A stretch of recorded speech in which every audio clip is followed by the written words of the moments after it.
You get up on your little 21-inch screen and howl about America and democracy. There is no America. There is no democracy. There is only IBM and ITT and AT&T and DuPont, Dow, Union Carbide, and Exxon. Those are the nations of the world today.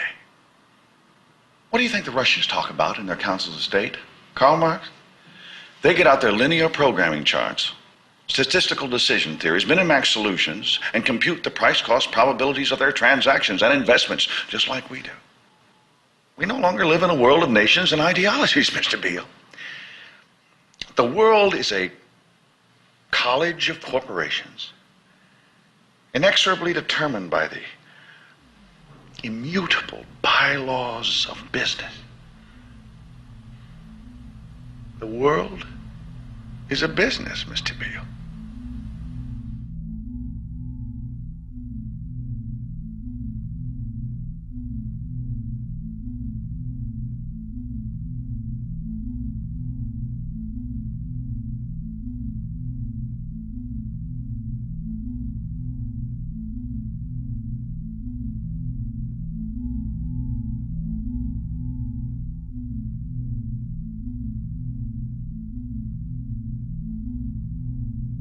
The world is being taken over by a handful of business powers who dominate the natural resources we need to live while controlling the money we need to obtain these resources.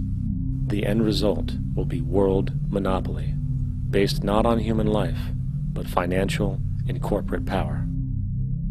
And as the inequality grows, naturally more and more people are becoming desperate.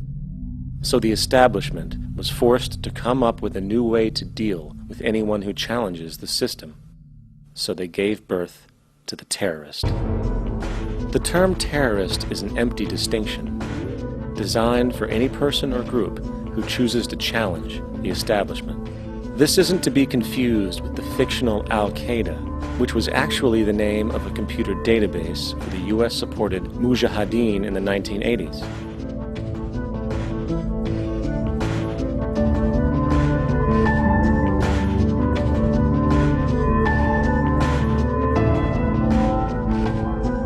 In 2007, the Department of Defense received $161.8 billion for the so-called global war on terrorism. According to the National Counterterrorism Center, in 2004, roughly 2,000 people were killed internationally due to supposed terrorist acts. Of that number, 70 were American. Using this number as a general average, which is extremely generous, it is interesting to note that twice as many people die from peanut allergies a year than from terrorist acts. Concurrently, the leading cause of death in America is coronary heart disease, killing roughly 450,000 each year. And in 2007, the government's allocation of funds for research on this issue was about $3 billion. This means that the US government in 2007 spent 54 times the amount for preventing terrorism than it spent for preventing a disease which kills 6,600 times more people annually than terrorism does. Yet, as the name terrorism and Al-Qaeda are arbitrarily stamped on every news report relating to any action taken against US interests, the myth grows wider. In mid-2008, the U.S. Attorney General actually proposed that the U.S. Congress officially declare war against the fantasy. Not to mention, as of July 2008, there are now over 1 million people currently on the U.S. terrorist watch list. These so-called counterterrorism measures, of course, have nothing to do with social protection, and everything to do with preserving the establishment amongst the growing anti-American sentiment both domestically and internationally, which is legitimately founded on the greed-based corporate empire expansion that is exploiting the world. The true terrorists of our world do not meet at the docks at midnight or scream Allah Akbar before some violent action. The true terrorists of our world wear $5,000 suits and work in the highest positions of finance, government, and business. So, what do? How do we stop a system of greed and corruption that has so much power and momentum? How do we stop this aberrant group behavior which feels no compassion for, say, the millions slaughtered in Iraq and Afghanistan, so the corporatocracy can control energy resources and opium production for Wall Street profit?